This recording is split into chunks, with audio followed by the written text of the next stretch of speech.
La comunidad cristiana Jiré te da la bienvenida a su primera escuela de la Academia Bíblica, Dunamis, la experiencia. Prepara papel, lápiz y tu Biblia. Hola, ¿qué tal? Queremos darte la bienvenida a nuestra cuarta lección de nuestra escuela, la experiencia, la primera escuela de la Academia Bíblica. Esta lección lleva como título La Biblia, el libro que transforma tu vida, y nos acompaña la directora de la Academia Bíblica. Camila, ¿cómo estás? Buenas tardes. Hola a todos, estamos muy felices de nuevamente traerles a ustedes esta clase, ¿sí? La cuarta clase. Si ya están aquí es porque ya llevan un proceso, ya han avanzado y ya tienen el material. No hay lección mala, pero sin duda esta es una de las lecciones que más me gusta porque consolida nuestra fe, porque como cristianos debemos aprender a desarrollar algo que se llama la apologética. La apologética tiene que ver con el arte de defender la fe, defender lo que creemos. Dios no necesita ser defendido, Él se defiende solo, pero muchas veces tenemos que desarrollar herramientas para defender lo que creemos. ¿Qué es lo que creemos? Y nosotros como hijos de Dios creemos que la Biblia es la palabra de Dios. Exactamente. Que es el libro sagrado, nuestro manual de guía, de vida. Es la única palabra profética segura. Hay personas que buscan profetas por todas partes y está bien porque el ministerio profético está en la palabra de Dios y está el don de profecía, pero la palabra segura es la que está en las Escrituras.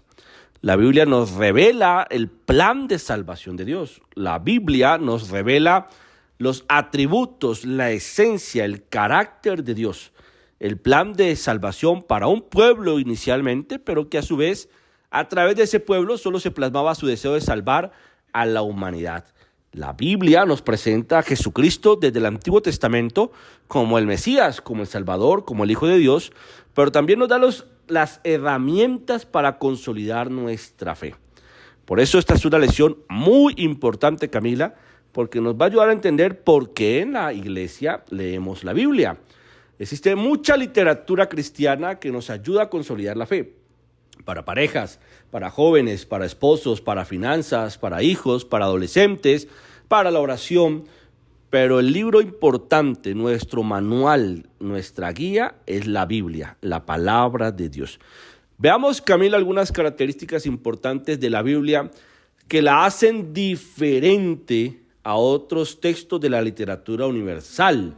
Usted sabe que hoy se entrega, por ejemplo, el Premio Nobel de Literatura. Colombia goza de un Nobel gracias a Gabriel García Márquez. Y yo creo que si en los tiempos bíblicos o cuando el texto sagrado se consolidó, se le reconociera a la Biblia un premio, seguro barrería con todos. ¿Qué características tiene la Biblia que la hace diferente? Yo creo que la primera y la más importante es que la Biblia es inspirada por Dios.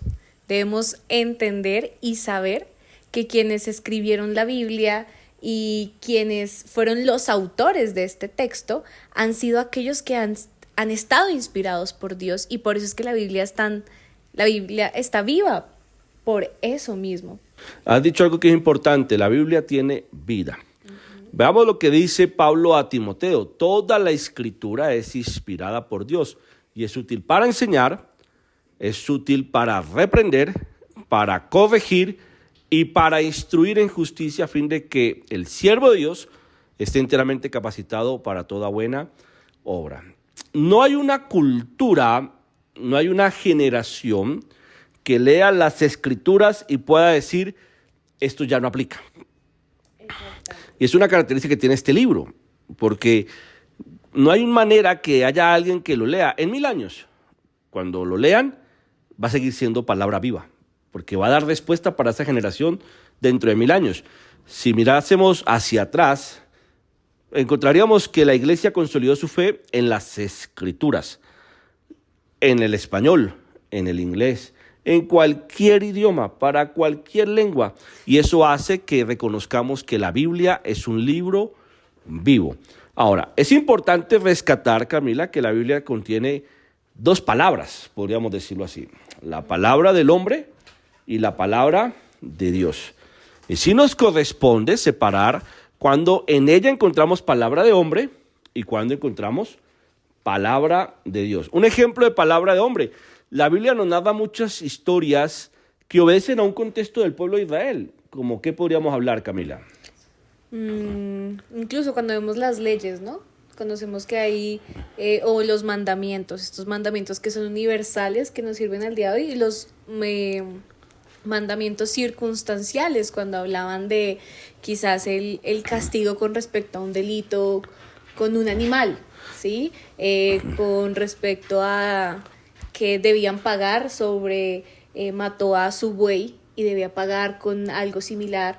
Entonces debemos entender que eran leyes y eran momentos específicos a los que a ellos les iba a servir. Hoy en día, pues en nuestra época, primero que todo, no hay en muchas casas, no hay animales, no hay bueyes, no tenemos esa misma forma de vivir que en la época. Entonces es un ejemplo de esos mandamientos circunstanciales. Entonces, Camila, así entendemos que en la Biblia hay cosas que están escritas que nos ayudan a entender al pueblo de Israel, al pueblo de Dios. Su cultura, lo que ellos creían, porque sus para tradiciones. entender un escrito hay que entender al autor, su contexto. Entonces, Dios nos permite saber mucho de la historia de sus escritores para que entendamos por qué pensaban como pensaban, pero no necesariamente esos aspectos de su cultura caen sobre nosotros. Era para transmitirlos. Y eso es muy bonito que tiene la palabra de Dios, que el Señor nos permite conocer. Algo interesante que me gusta de la Biblia es que Dios no ocultó las batallas o las debilidades de sus hombres. Tú encuentras aquí muchos problemas de familia, por ejemplo. La humanidad, así, la humanidad de forma muy real y transparente. Y esto me encanta, porque a veces hay cristianos que se autorrechazan cuando tienen que tomar un sorbo, ¿cierto?, de su propia realidad, de su humanidad, de su finitud. Entonces se autodescalifican cuando se hace evidente sus batallas o cuando no se logra superar rápido un conflicto interno. Fíjate que aquí encontramos problemas, por ejemplo, de Abraham con Sara, la misma primera pareja del relato de Adán y Eva, los hermanos, Caín y Abel ya tenían problemas. A ver, en este relato, los reyes también. entre reyes, David con sus hijos, entre los hijos de David, el mismo Jesús con sus hermanos, con María, que lo trataban al inicio como loco, Pablo, que tenía conflictos con Pedro. La dinámica entre los discípulos, ¿sí? Sabiendo que cada uno era diferente. Los conflictos entre ellos. Esto me encanta de la Escritura, me encanta, porque a veces la gente cree que la iglesia es un lugar donde no hay conflictos, donde no hay problemas, porque somos hermanos en la fe, entonces todo es color de rosa, y eso no es lo que presenta las Escrituras. Y algo bueno de eso es que en medio de nuestra humanidad, de nuestros errores, de tantas historias, Dios se movió ahí y está el fluir de Dios, y todo eso que los hacía tan humanos y que Dios aún así se manifiesta ahí, nos hace sentir que Él también está cercano a nosotros en medio de nuestra humanidad. Esto es muy importante. Yo por eso lo dije a la introducción, es una de las lecciones que más me siento comprometido a dedicar tiempo de toda la experiencia, porque cuando no se es maduro en la fe, o mientras se madura, hay que entender esto. Pueden haber roces entre líderes, pueden haber roces entre líderes y el pastor, pueden haber conflictos en la familia pastoral, entre pastores y sus hijos. Pueden haber conflictos. La Biblia no niega los conflictos, no los oculta. La Biblia no niega el dolor, por ejemplo.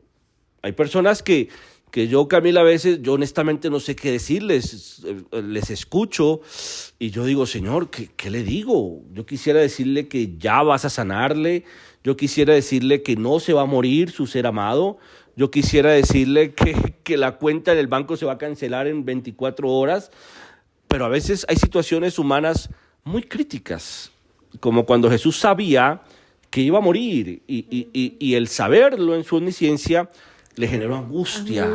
Al punto que la Biblia nos habla de que él sudó sangre, y si su cuerpo llegó hasta ese punto de estrés es porque sentía miedo, angustia, ansiedad, podríamos ya trayéndolo al día de hoy, y eso nos lleva a sentirnos muy cercanos. Mira, en un seminario más adelante de la academia vamos a profundizar muchos elementos de la Biblia, pero quiero concentrarte en esto porque te va a ayudar en la fe,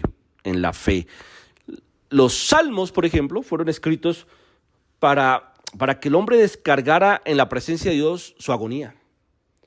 Y cuando yo encuentro personas, Camila, que están en momentos muy difíciles, yo he optado y he sentido de Dios decirles, lee los salmos. Y que ahí el Señor te revele y desata en Dios tu angustia, tu dolor. Porque a veces hay ira, a veces hay rabia, a veces hay impotencia, a veces hay frustración. Y la fe no es una droga que te dopa. Y muchos cristianos o personas que están llegando nuevas a la fe, o incluso cristianos de años, piensan o sienten que, bueno, voy a la iglesia el domingo y me dopo de todo eso que me está pasando, y es precioso, hermoso sentirse en la presencia de Dios, orarle, sentirlo mediante la alabanza, mediante la oración, pero no debemos caer en que sea eso, como una droga que momentáneamente me tranquiliza. El domingo un culto de gente drogada, dopada, enajenada del dolor, de la realidad. No, También debe haber una transformación con angustia, nos reunimos con dolores en nuestros cuerpos, con seres amados en el hospital, nos reunimos con deudas, nos reunimos con conflictos laborales, familiares, y eso está aquí en la Escritura. Por eso el Señor Jesús va a decirle al pueblo, venga, los que están trabajados, los que están cargados, vengan, yo les voy a dar descanso. Él aquí lo dice, en el mundo tendréis aflicción, pero confiad porque yo he vencido al mundo. Esto es algo muy importante de la palabra de Dios. Por eso es un libro vigente. Por eso es un libro que, este es uno de los libros más perseguidos, quemado, destruido, prohibido en algunas naciones. Portarlo en algunos países da cárcel e incluso muerte. Es el libro más traducido en la historia de la literatura universal. Sí sigue vigente. Y ahí está.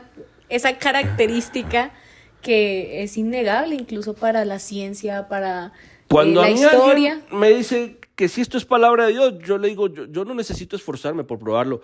Si puedes probar que este libro pasó de moda, si puedes probar que este libro ya no da respuesta, si puedes probar que este libro no te va a dar sabiduría, y tal vez, pero es imposible probarlo. Este libro habla de sexo, habla de economía, habla de pareja, habla de padres e hijos, habla de política, habla de relaciones sociales, habla de respetar a los gobernantes. Habla de salud también. Imagínate, habla del perdón. Este libro habla de todo. Por eso es que es la palabra de Dios. Y yo creo que también por eso Dios permitió o usó a tantas personas, porque la Biblia tiene aproximadamente 40 autores, 40 personas que escribieron la Biblia, y es precisamente por eso, porque la Biblia nos da esta diversidad de tiempos, de personajes, de autores, de circunstancias, en los buenos momentos, en los malos momentos, tiene este manual de instrucciones cuando hablamos de los proverbios, tiene historia, habla de milagros. Mira, tú dijiste algo hace unos segundos y no quiero dejarlo pasar por alto y retomar con esta excelente idea. La ciencia no desvirtúa la Escritura. Todo lo contrario, la ciencia comprueba la Escritura. Ahora, si bien se requiere de unas herramientas para entender ciertos textos bíblicos, para darte cuenta que está respaldada por la misma ciencia, pero la ciencia jamás desvirtuará la palabra de Dios. La palabra del Señor nos va a mostrar, como tú lo dices, milagros para ayudarnos a crecer en nuestra fe. Dice Hebreos, sin duda la palabra de Dios es viva y eficaz y más cortante que cualquier espada de 2 filos. Penetra hasta lo más profundo del alma y del espíritu, hasta la médula de los huesos, y juzga los pensamientos y las intenciones del corazón. Algo clave es entender, como ya lo hemos dicho, es que es viva. Cielo y tierra pasarán, pero mis palabras... Mire, mucha gente que ha perseguido la Biblia ya murió. Exactamente. Ya murió. Y aquí está. Y pensar, bueno, hoy en día la tenemos de forma digital, la tenemos en diferentes versiones, pero los inicios de la Biblia en papiros, que quizás, así como muchos escritos, pudieron haberse ido en la historia, se pudieron haber deshecho, pero sigue y la siguen transcribiendo y la siguen pasando, y es tan relevante que hombres y mujeres a lo largo de la historia se han tomado el trabajo y el tiempo de dedicar su vida a eso. Un Martín Lutero, por ejemplo, sí, él prácticamente casi muere, fue perseguido para que esta palabra llegara a todas las personas. Se tomó el trabajo de traducir la Biblia para que más personas lo siguieran, y eso también nos demuestra, personas han muerto, ¿sí? Han dado su vida para que esto llegue a nuestras manos hoy en día, 1000 años después. Por eso el enemigo intenta robar la palabra de Dios, robarla de nuestros corazones, y lo hablábamos hace un momento. La parábola del sembrador habla de un hombre que regó la semilla, y me quiero concentrar en algo que Dios me ha inquietado en estos días. Parte de la semilla fue devorada por aves que se la comieron. Y yo entiendo las aves como esos distractores que impiden que esta semilla realmente dé fruto en tu corazón. Es como el que está en este mismo momento tratando de hacer este estudio bíblico, pero como es digital, se distrae y se va a las redes. Y justo Dios le quiere hablar, pero vino un ave y se llevó la semilla. O el que está en el servicio, en la iglesia, está ahí en el culto con el celular, y mientras lee la palabra, pues se fue a redes sociales, se fue al WhatsApp, y justo en ese momento se distrajo cuando Dios le iba a dar una palabra específica y se robó la semilla. Déjame leerte lo que dice la palabra. Por lo tanto, dejen de hacer lo malo, no se digan mentiras, no sean hipócritas, no sean envidiosos ni chismosos, más bien busquen todo lo que sea bueno y lo que ayude a su espíritu. Así como los niños recién nacidos buscan ansiosos la leche de su madre, si lo hacen así, serán mejores cristianos y Dios los salvará. Lo que es la leche materna para el bebé es la palabra de Dios para el recién convertido. Cuando se permite algo impropio en la leche, esta se descompone y empieza a agriarse. Si usted permite cosas impropias en su vida, la leche de la palabra se le puede agriar, perdiendo así su efecto nutritivo. Primera de Pedro, capítulo 2, en adelante. Qué importante es cultivar una vida devocional con la palabra de Dios. Porque esa es nuestra nutrición, no solo es un alimento cualquiera, sino es nuestro alimento espiritual, lo que nos nutre, y eso está muy de la mano en tener una relación con Dios, porque buscamos que Dios nos hable, y ahí por medio de la palabra es que Dios nos habla y Dios nos da ese alimento, y hay cosas que pueden corromper ese alimento, como nos dice la misma palabra: quítese de vosotros amargura, enojo, ira, gritería, maledicencia y toda malicia. Todas esas cosas malas a la final pueden robarnos esa bendición, porque nos ciega, no nos deja estar atentos de lo que Dios quiere decir para nosotros, o incluso nosotros podemos ser los responsables de que en algunos momentos en nuestra familia, con nuestros hijos, con las personas que amamos, tampoco llegue la palabra cuando nosotros sembramos eso como cristianos, ¿sí? Esa responsabilidad que yo tengo en mi casa, en mi vida, con quienes me rodeo, si bien es personal y mi relación con Dios es personal, pero eso no me quita la responsabilidad de que yo también pueda dañar esa leche y amargar esa leche de otra persona. Esto es muy bonito porque lo dijimos en la lección pasada, hablando de la vida devocional, pero quiero retomar esta idea. La palabra de Dios es nuestro alimento. Entonces, imagínate, Camila, que tú llegues el domingo a la iglesia, verde, pálida, casi no te puedes ni parar, toca cargarte, porque no comiste nada en toda la semana.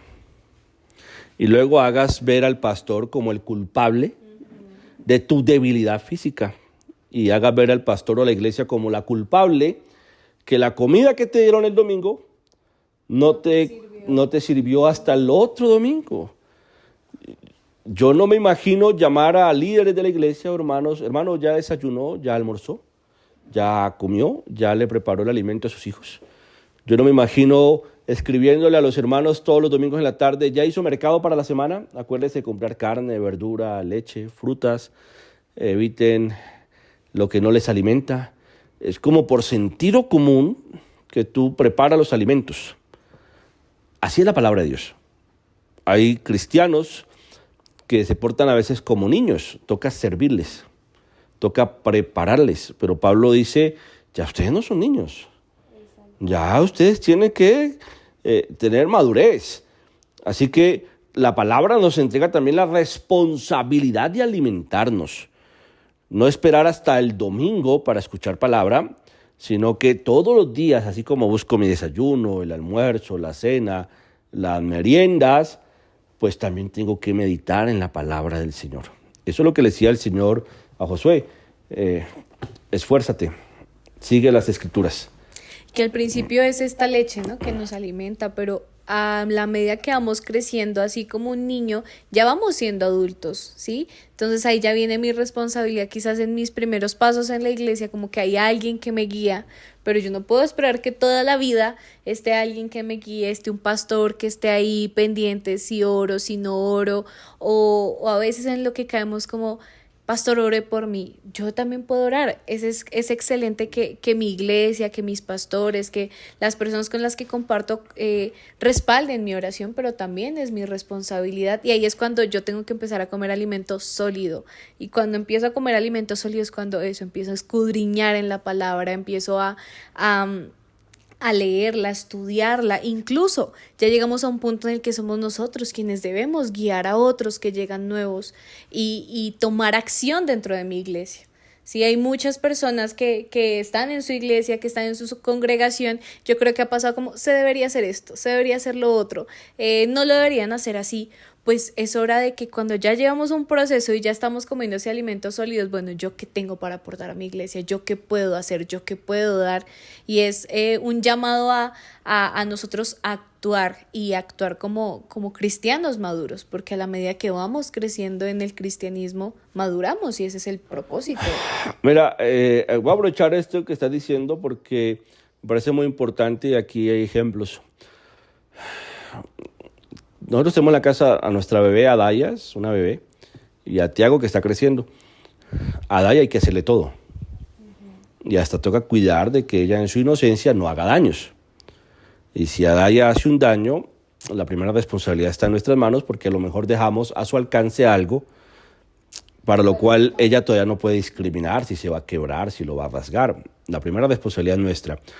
Pero la vamos educando para que a medida que crezca, ella vaya desarrollando el criterio de lo que es bueno, de lo que es malo, y ya no solo le hacemos todo, sino que ya ella va empezando a hacer sus propias cosas, como recoger sus juguetes, dejar su cuarto organizado, y a medida que crece, pues al punto de poderse mantener y ser responsable de su vida.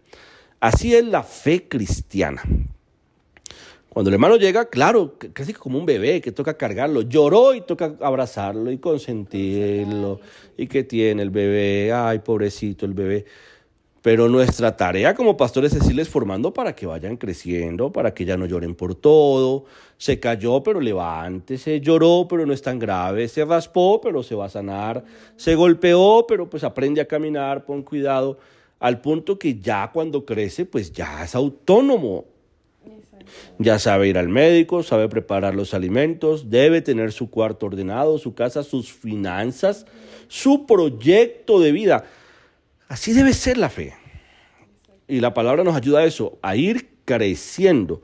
Jesús tomó a sus discípulos, los más indoctos, pero los fue preparando para luego lanzarlos al mundo.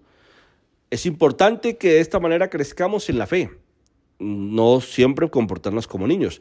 Tener misericordia de aquellos que son como niños en la fe, los que están creciendo. Y a veces tenemos que portarnos como eso. Si yo dejo eso ahí, el niño se va a cortar. Y muchas veces yo como pastor hay cosas que hago en mi vida normal, privada, que no tengo problema, pero que cuando estoy en cierto espacio prefiero no hacerlo para no poner tropiezo, porque es un niño en la fe. Porque a lo mejor mi conducta, hasta que él madure, le va a hacer daño y le voy a perjudicar. Cuando una persona crece en la fe, entonces no solo espera que le hagan, sino que empieza a colaborar, empieza a ayudar. Por eso aprovechamos este momento para darte gracias que llegaste acá para hacer esto, para colaborarnos en la escuela bíblica, porque es tu tiempo, pero detrás de cámaras está John, está Lili, en la edición de este material está Fabián Martínez, está mi hijo también colaborándonos, y John llegó a organizar el espacio con las cámaras, y eso es un nivel de crecimiento. O sea, yo ya no solo estoy demandando, sino que ahora estoy ayudando. Ahora yo entiendo que tengo una responsabilidad. Y es lo que esperamos como pastores, por eso esta escuela es muy importante. Que a medida que tú crezcas, no solo te llenes de conocimiento bíblico y títulos bíblicos, sino que empieces a evidenciar tu compromiso con la iglesia. Que tú empieces a evidenciar que ya no eres el niño al que hay que tenerle la casa arregladita para que no se caiga, sino que ya eres el joven que ayuda a arreglar la casa, eres el joven que aporta en la casa, que colabora en la casa y que los padres se pueden ir en un momento dado porque la casa está en buenas manos. O lo contrario, no se puede dejar al niño solo. Y es eso, autoevaluarnos como en qué nivel de madurez estoy y qué me hace falta para, ¿sí? Y las escrituras, la Biblia es de eso fundamental que necesitamos para crecer, por todo lo que nos habla, algo también que nosotros podemos ver en la Biblia y que es prácticamente nuestra base, incluso no lo podemos decir que es algo solo del Nuevo Testamento, cuando hablamos de Jesús, cuando hablamos del Cristo, cuando hablamos del Salvador, no solo estaba en el Antiguo Testamento, en el Nuevo Testamento, desde el Antiguo Testamento ya se venía hablando de Jesús, y en eso se basa prácticamente nuestra creencia cristiana. Entonces no olvidar también eso, que la Biblia nos habla de este Cristo Salvador. Llevamos siglos hablando de la palabra de Dios, la seguiremos predicando mientras vivamos, mientras haya aliento en nuestra vida. Y por eso esta es la lección que considero una de las más importantes de esta escuela. La Biblia es el libro que transforma tu vida, tu hogar, tu corazón. Les recomendamos y les recordamos realizar los talleres que están en el texto escrito. Por favor, recuerda que debes adquirir tu material y presentarlo a la directora de la Academia Bíblica para certificarte y que cuando termines toda esta escuela de la experiencia puedas pasar a la academia. Al siguiente nivel. Así que te esperamos en la quinta clase de la experiencia y esperamos que haya sido para ti de aprendizaje y esta cuarta sesión. Dios les bendiga.